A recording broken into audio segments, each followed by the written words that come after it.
Everyone. Well, welcome back. You know who it is. You know what I do.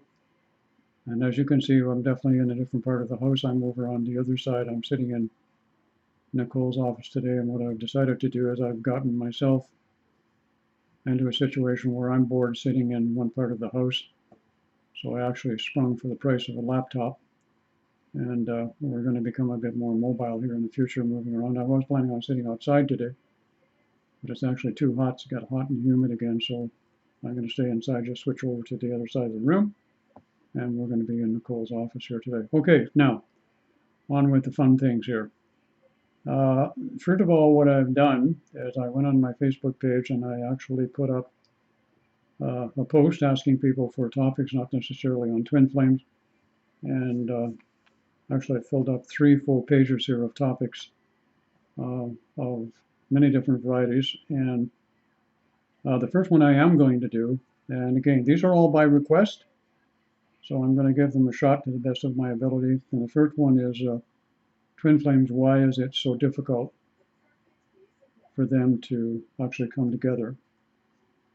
And I think the way I'm going to start this one off is having had the experience of being around with um, a lot of twin flames over X amount of years. Most of you know that I've been around for a long time.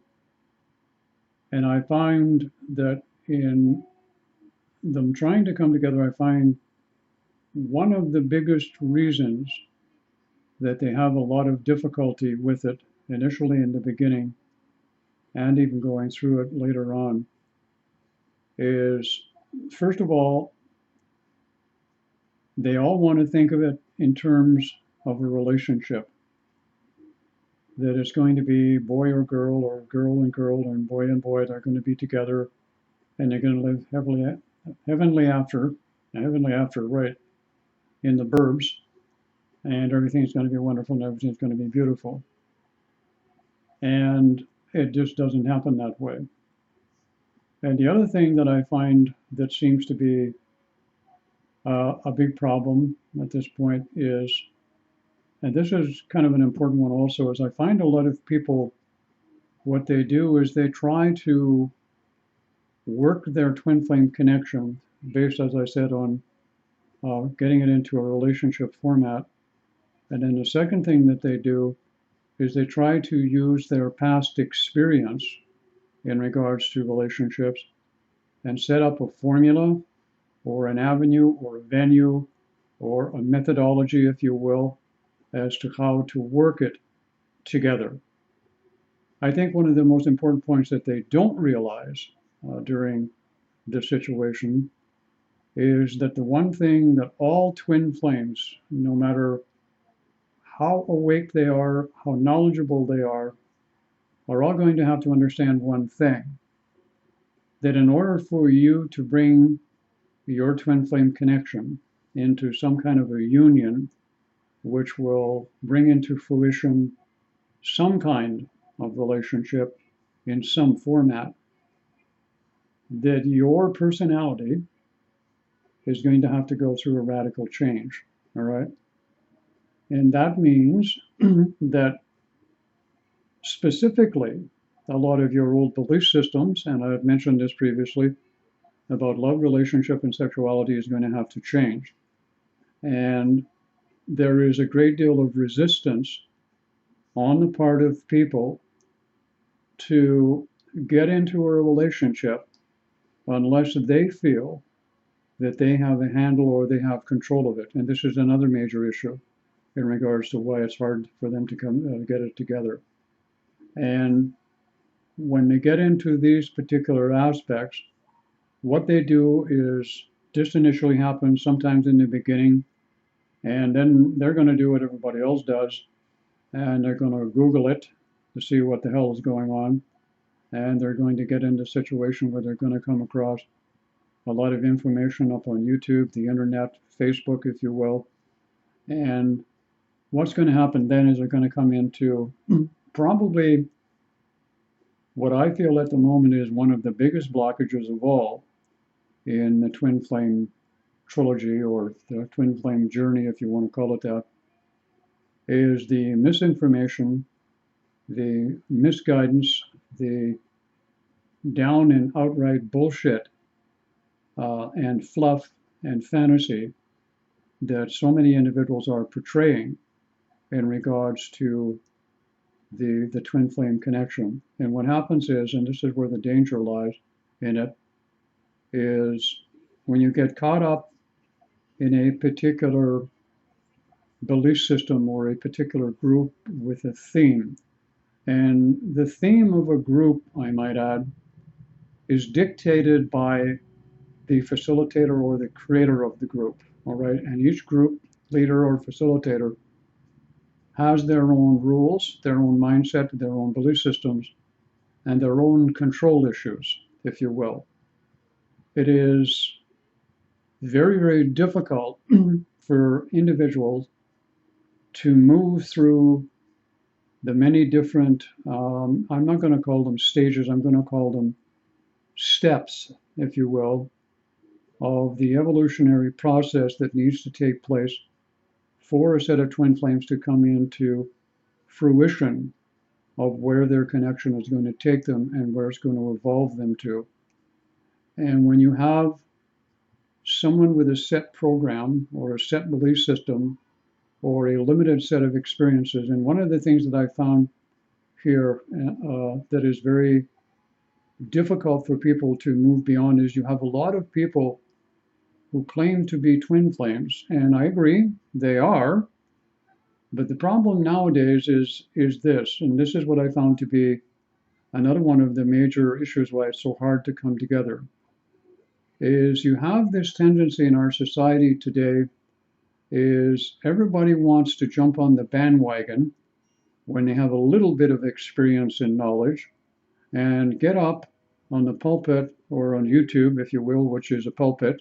Even I use the pulpit, all right?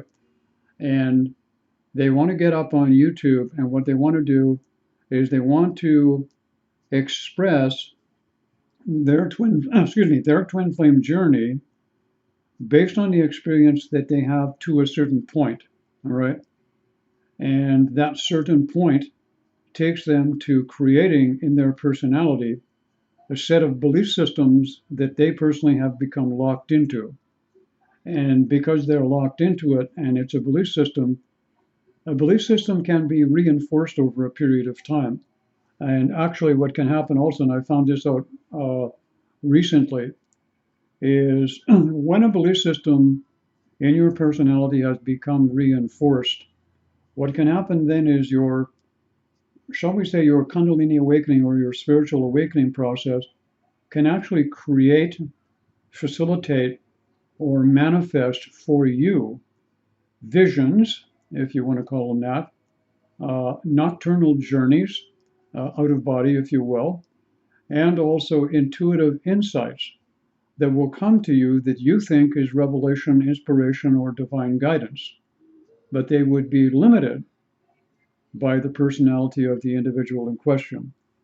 And this is one of the major difficulties that I'm finding with a lot of the twin flame people who are out there and claiming they're being of assistance to whatever.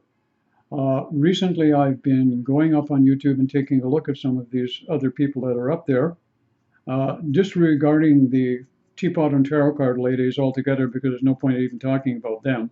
They're just nowhere when it comes to doing anything of any productive nature. All right, that's just a tea and crumpets session going on, and let's get the girls on a titter and a flutter and a flatter and everything else that goes on.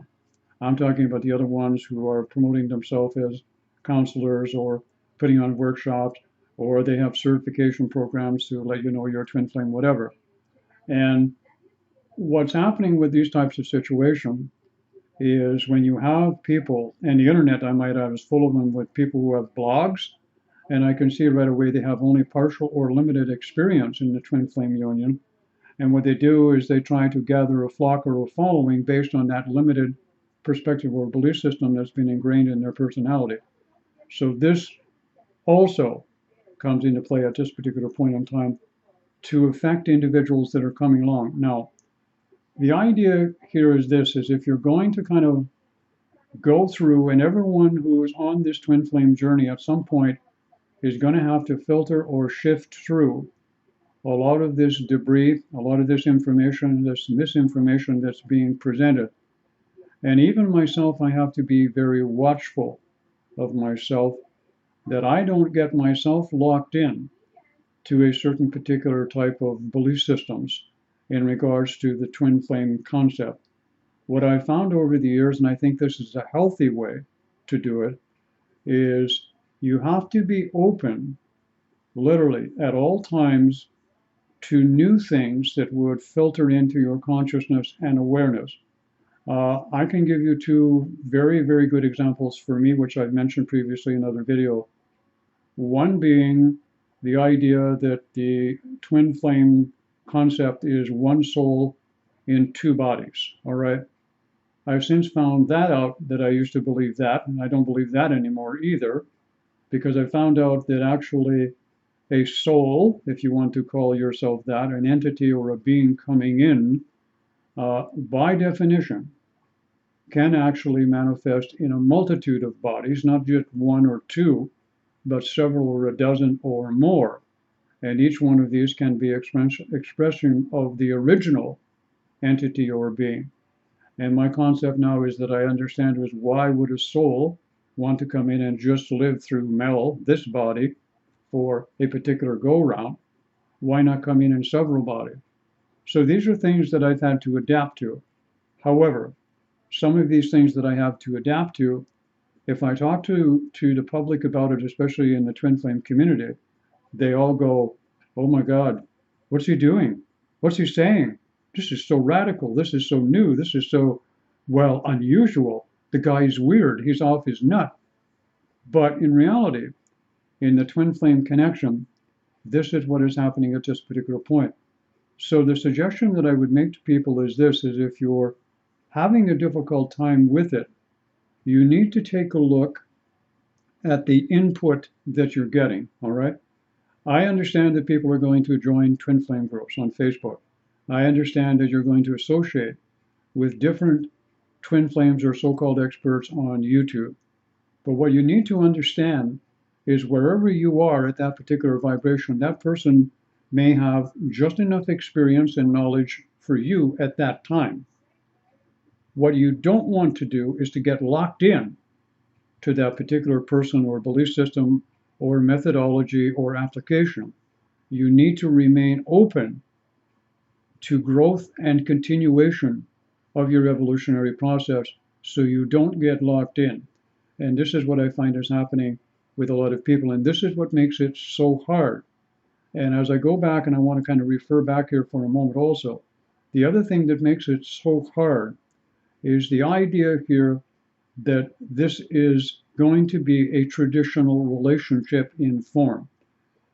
If I could have an open door policy here at my house, which I won't have, and you could come through our house and see basically, yes, Nicole and I live in the same house, all right? And that's about as much in commonality as you're going to find with other people who live on the planet. Because our, if you want to call it being together, call it a relationship if you want, is highly vibrational. It is highly flexible. It is highly open. It is highly amenable to exchanges of energy and consciousness and knowledge and experience at every level that you cannot consider it a traditional relationship at all. Because of the type of work that we do, it is not unusual for people to come in and say to us, like, you two are really weird. All right, you really have an unusual relationship. And this is because they're seeing it from the 3D perspective of a relationship based on the old belief system, when in fact it's not. So, what you're doing with the twin flame connection is you have to look at it as not necessarily formulating into the relationship situation. The other final comment that I want to make here, which a lot of people don't think is very important, but it is kind of a locking factor with a lot of people, and it's this, is you'll see information up in blogs, you'll see it up in videos, and you'll see even people talking about it in twin flame groups. And they keep using the term twin flame relationship. This is probably one of the biggest major downfalls of why the twin flame community and twin flames as a rule are not growing and evolving. Because as soon as you make that statement, oh, I'm looking at a twin flame relationship, all right? I want to be in a twin flame relationship. Oh, I'm getting a reading on how my twin flame relationship is going to happen, or how my twin flame relationship did. Immediately, when you say the word twin flame relationship, you have to conjure up in your consciousness all of the belief systems that you already have or that you will look for that coincides and actually increases your belief system in a twin flame relationship. And this is not what it's about. It's actually, in fact, it can be about your own individual growth and the potential of having something coming into your life for only on a temporary basis to facilitate the masculine feminine essence within self. All right. So this is why it's so difficult. Now, I don't want to make this a long video. So as I'm moving around here a little bit, I'm going to do 2 or 3 here on this spot, and then I'm going to move. So, don't everybody fall off their chair when you see me moving around a little bit, hopefully here during the course of the next few days. So I'm going to leave it at that. If any of you need assistance, twinflame.ca, that's where you can find us. Our services are all there. Everybody have a great day. And hey, take care.